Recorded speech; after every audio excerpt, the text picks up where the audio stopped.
Welcome to the Goddard Report.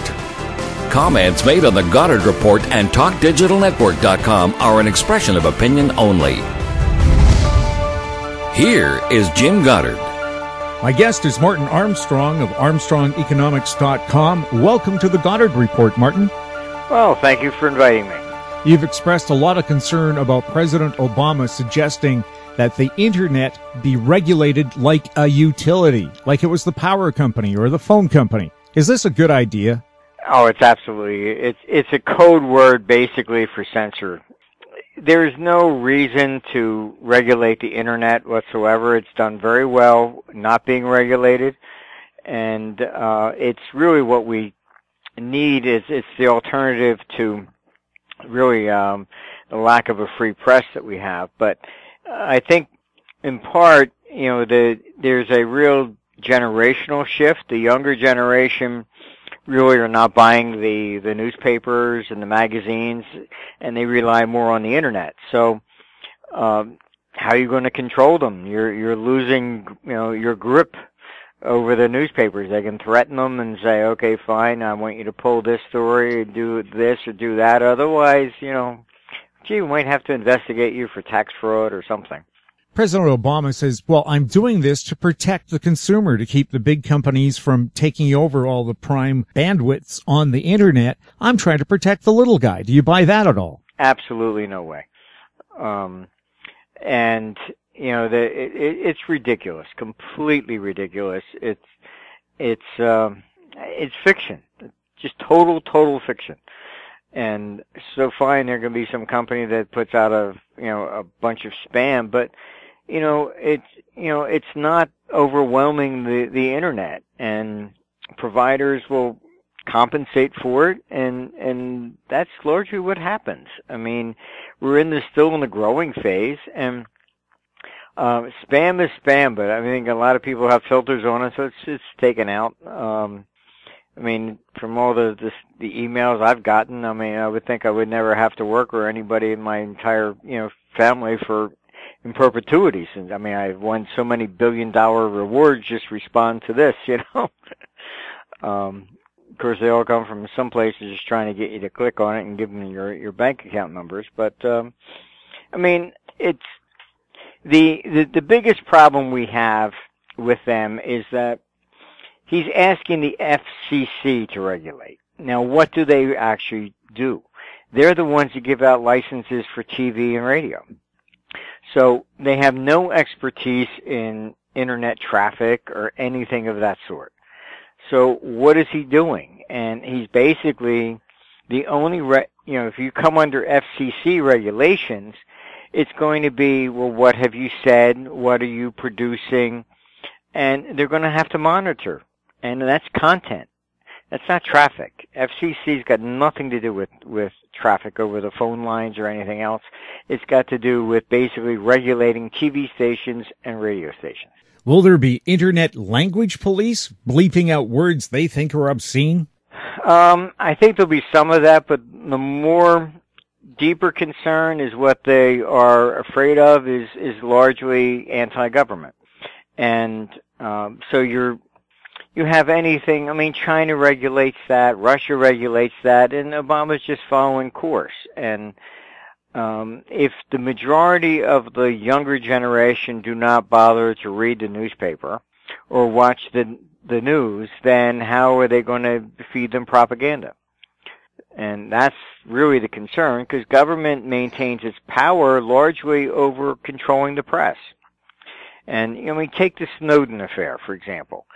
I was told personally by people I talked to on Capitol Hill 2 years before, be careful what you say in emails or whatever, because they're sucking up everything we have. And I wasn't told this, in some dark alley and, I just want to warn you or something. This was carte blanche. And it was open. Oh yeah, by the way. Now, if they said this at that type of thing to me, every journalist in Washington, D.C. knew the same thing. Nobody reports it. Suddenly, Snowden goes. Now, it's very critical here to understand, where did he go? He had to go to the Guardian outside U.S. in London. If he went to the New York Times, I don't care how liberal people think they are, they would basically pick up the phone and say, oh, would you like some coffee? Hold on just a minute. While they call the NSA and say, hey, this guy's got all your stuff. What do you want to do? Hold them till we get there. That is the way the press really operate. They're never going to say anything. They all came out suddenly, oh my God, look at this. I mean, what Snowden has revealed, we had no idea. I was told 2 years in advance. So, I mean, and that wasn't really a secret type thing. It was just by the way. So everybody knew it. Snowden had to go to London because it was the only place that would publish it. Simple as that. Do you think because people literally are addicted to the internet, if they did put these massive major controls on it, would there actually be a revolution or a public outcry about it? We may. I think in doing this, it's very interesting because how are they going to regulate? It's going to cost money to regulate. Anytime they do that, they always have to make something. In Austria, in Hungary, they just had pretty much a revolution over the government is dead broke. So what they were going to do was charge a tax per megabyte that you transfer over the internet. I mean, the younger generation rose up. They had to withdraw the bill. So, Obama's very clever, and he's a dangerous guy in the sense that people do not quite grasp this, but what he has done is a dictatorial assumed power. This is not some bill that has been introduced through Congress that the people's representatives that you even get a chance to vote on. This is a authoritarian decree coming from the president to an executive branch. That's it. Nobody's voting on this. Nobody ever came up with an idea, and they will just simply make regulations. As they make regulations, if you violate any regulation an agency creates, it's a crime. So you say something on your radio show or whatever, they don't like it, it can become a federal crime. That's where we're going. And then, of course, you're going to have we're going to have to be able to monitor you, so that's going to cost money. I think you need a license. And then they're going to have licensing fees. I mean, this is where we're going with all this. So you believe basically it's A, an attempt to control what we think and say, and B, gouge us as if we haven't been gouged with taxes already. I mean, absolutely. What you have going on here is that governments are largely in serious, serious trouble. And what we have going on is that they are all broke. The way they have set up these governments to run is just insane. What they have assumed that we're always there to pay, just to tax until we die. All right, so they do not ever fund anything correctly. These pensions, etc. I mean, they're not funded. They just assumed as long as they can always just, tax us to pay whatever they need. And that's where the thing is beginning to fall apart. Detroit collapsed. Why? Because you exceeded the 50% level. In other words, what happened was that they were paying more to retirees than they were for the current administration. So at some point, the system just breaks. If you take a town that has, 20 policemen, 10 retire. Well, now you still have to pay them and their health care and everything else, but now you have to hire 10 more. So the cost of government is going up exponentially. And as a result, this is why we have taxes constantly going up. They're never going down. And, sooner or later, the average person will maybe wake up, but the politicians stand up and say, oh, the rich don't pay this, whatever. Okay, fine. You go tax the rich or whatever you want. Do you ever lower anybody else's taxes? No. They just line their pockets with even more. So raising the taxes on the rich or whatever, it does nothing, but it just funds their pensions. That's all. We'll have more with Martin Armstrong right after this. More and more people are looking to the internet for intelligent, riveting, and thought-provoking interviews. To advertise on the Goddard Report and TalkDigitalNetwork.com, call 604-699-8600, 604-699-8600. In Goddard we trust. Welcome back to the Goddard Report. We're speaking to Martin Armstrong of ArmstrongEconomics.com. Martin, would people fall for this, guys? Would they say, yeah, it's okay to regulate the internet because the government only has our best interests in mind? Are people gullible enough? Unfortunately, the majority are. That's just the way it is. At some point down the line, they will, get angry and realize that they've been made schmucks of. But I mean, I was in Australia years ago, and they were putting in the luxury tax. And the way it was marketed to the people, we're going to tax those rich people. And the slogan was great. We're going to tax their French wines, their fur coats, and their Ferraris. Now that creates an image. You're only going to go after Warren Buffett. Everybody cheered. Yeah. Go get them. They passed the law. They voted on it. What was in it? All electrical products. Suddenly you're buying a radio, you're buying a refrigerator, it's all suddenly taxed. It's a luxury. They are so used to duping the public, and the public never pays attention. What can I say? It's the way it is. I mean, I used to know your mayor there, Campbell, and I remember we went to dinner one night, and I asked him about the politics there, and he said, very interesting. He says, the problem is the vast majority of people never come down to say anything. You get always the extremists that will camp out on his front lawn or whatever, but he says, so they get all the attention from the news, from this or whatever, but he says the average person just will not get up and come down and complain. And he was right. He told me that probably about 20 years ago. Nixon's silent majority. Yep. Same deal. Has the American Civil Liberties Union said anything about this?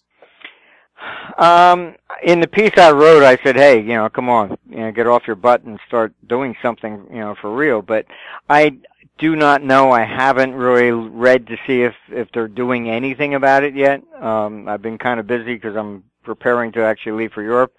But I would like to see them do something. But I wouldn't bet on it until, at least some regulations or something start to pour out of the place. But if you look at Obamacare, there were 33,000 pages of regulations. I mean, nobody reads it. It's too big. It's over 7 feet tall. And you have no idea what's in there. And of course, the courts always rule ignorance of the law is no excuse. Do you think now people would be thrown into jail just because they didn't follow Section B, Article 49, Paragraph 4? Everything that they pass, they always say fine and imprisonment. Only 4% of the people in prison in the United States are there for a violent crime. People have no idea.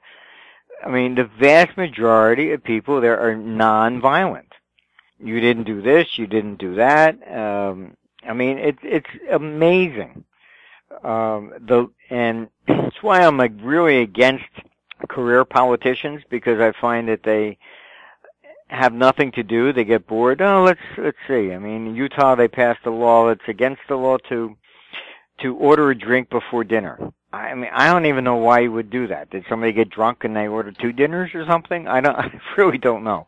I mean, some of these laws are just insane.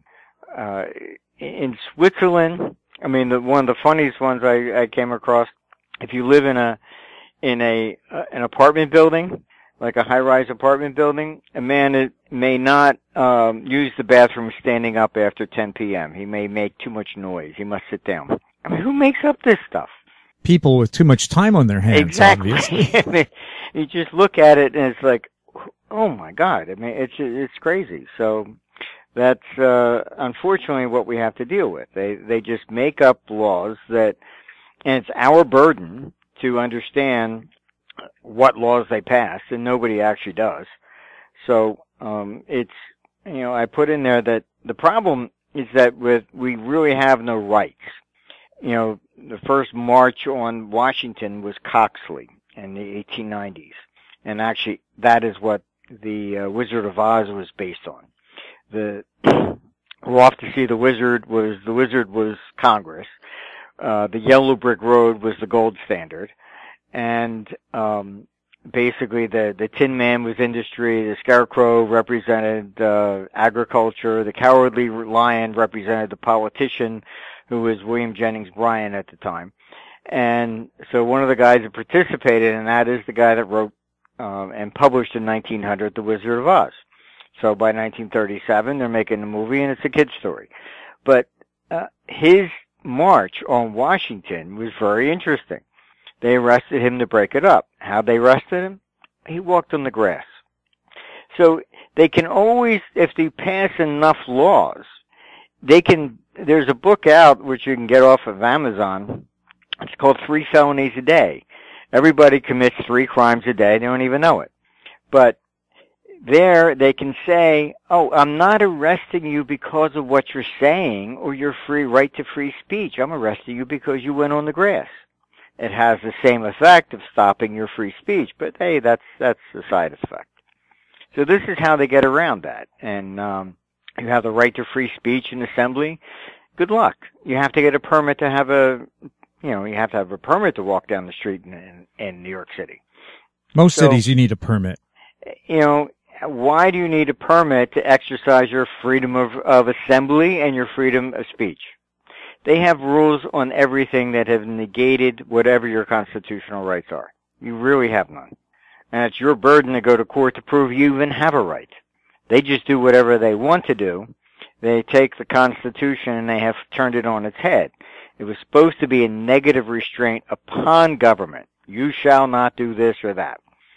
They now just do whatever they want, and it's your burden to prove that you have a constitutional right that not to regulate the Internet. So now it costs hundreds of thousands, if not millions of dollars to take them to court to prove you have a right to be free. Everything's been, actually flipped on its head. Do you think if they do put regulations on the Internet, it will affect U.S. commerce? In other words, suck more life out of the economy? Oh, absolutely. Look, the world economy is collapsing already because of this tax increases that they've done. The U.S. passed what is called FACTA, and now they're so concerned that any American that does anything outside the country is really to hide money. So consequently, they passed this law that foreign institutions must report what Americans are doing. And if they don't, they can confiscate their assets in the United States. So what they're doing is, Americans are thrown out of absolutely everywhere. Americans don't have accounts in Switzerland anymore, any place. The tax havens, the IMF has been going around and threatening that if they don't turn over everybody that they have, they'll be taken out of the SWIFT system and they will not be able to participate in the world economy. So there are no tax havens anymore. They're all giving up everybody everywhere. I heard a report that nearly half of Americans living overseas, and of course Canada is not really overseas, but here in Canada as well, nearly half of them say they're going to rescind their U.S. citizenship. Does that make you proud of your country? No, you have to. I have a friend who is married to an American girl in Switzerland, and she was there for like 20-some years, and their 14-year-old son went down, he took him down to open up an account in Switzerland. Because his mother was American, the bank would not allow him to open an account, because he's American, but he's never been here. 14 years old, he has to get rid of his American citizenship to even have a bank account in the country he lives. This is how bad it's become. Canada, the nightmare up there, they've been sending letters up to Canadians, oh, one of your parents were American and therefore you owe us taxes. So they're shaking the trees everywhere globally. So unfortunately, Americans are in the worst position because it's not that Congress ever passed a law on worldwide taxation. It's not a law. It was a judge that basically simply said, well, they never said any limitations, so I'll let no, you owe taxes on anything you make anywhere. Americans are the only country other than Japan, that do that. Do you think people would be allowed to see websites like ArmstrongEconomics.com if these controls come in? I would probably say no. I think that they would try to shut down anything that tells the truth about anything. And I think that's the object of where they're going. I mean, internet traffic, you're saying, okay, fine, one email gets there a millisecond faster than what is this? We don't need regulation over this stuff. It's all pretense, and the FCC doesn't do that currently for phone calls. So what is the issue? The issue is they only regulate content. They give out licenses for TV stations and for radio. That's it. So you couldn't start a Radio Free America and tell the people the real truth. You have to have a radio license, and they're not going to give it to you. Moving to the internet, no problem. So it's a way around all that, and that's what they're concerned about. Martin, thank you very much for chatting with us. Well, thank you for inviting me. You've been listening to the Goddard Report on TalkDigitalNetwork.com. Find us on Twitter at TalkDigitalNet. Our YouTube channel is Talk Digital Network. Comments about the show can be sent to info@howstreet.com. I'm Jim Goddard. Comments made on the Goddard Report and TalkDigitalNetwork.com are an expression of opinion only. The Goddard Report is available online and mobile at TalkDigitalNetwork.com. The Goddard Report is a production of How Street Media Incorporated.